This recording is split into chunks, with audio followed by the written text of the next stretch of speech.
The question, which is usually the hardest part for people, is just openly and honestly say, are you having thoughts of suicide? Question, persuade, and refer. These 3 simple steps are easy enough that anyone can follow them to help save a life. We actually want folks to look at it in the same way that they look at CPR. That really teaches folks how to have that conversation with someone that they think might be planning suicide or thinking about suicide. Just like CPR helps someone catch their breath in a dire instance, QPR training provides those who need it with proper instruction on how to react in a suicide crisis. Local groups like Govan Martin's Prevent Suicide PA provides access to this life-saving educational course. Teaching people how to ask that question and to be comfortable about doing it, but then also teaching people how to persuade that person to get help. Prevent Suicide PA and Kim McDevitt's Mental Health America of Lancaster County are just 2 of the groups offering the training,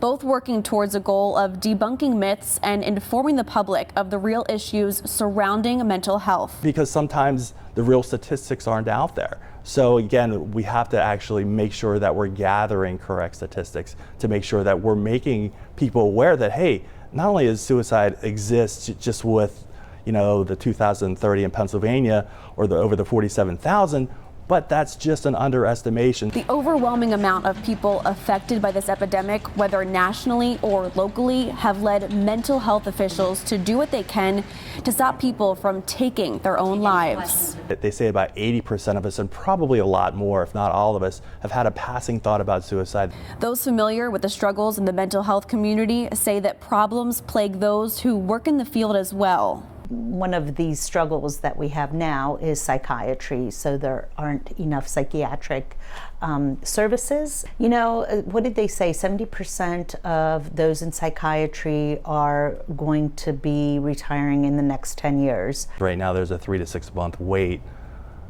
to get to an appointment to see a psychiatrist. The most vital thing community members can do is keep an open mind and talk. We do know that with people who have attempted and survived, have always said that they wish they would have never attempted, and that they wish they would have given life just maybe 1 more hour, 1 more day. Education is key in the fight against suicide, so experts say to utilize the resources available throughout the area, like QPR training. It helped them understand more about mental health and mental illness and depression and what is really happening inside the mind of someone who might be contemplating suicide.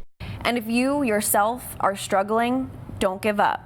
It's not hopeless, and that if you get the right help that you need, that odds are you're going to have a great life afterwards. Brianna Gallagher, Fox 43 News.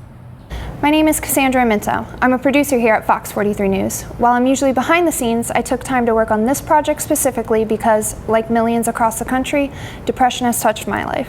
Education, awareness, and recognition are the only tools we have for a healthier, brighter future. If you or someone you know is suffering from depression or suicidal thoughts, talk. The National Suicide Prevention Hotline is 1-800-273-8255 and is available 24/7. For more information on Mental Health America of Lancaster County, Prevent Suicide PA, or additional mental health resources, just head to our website, fox43.com. Remember, 3 simple steps can help save a life. In the studio, Casandra Aminto, Fox 43.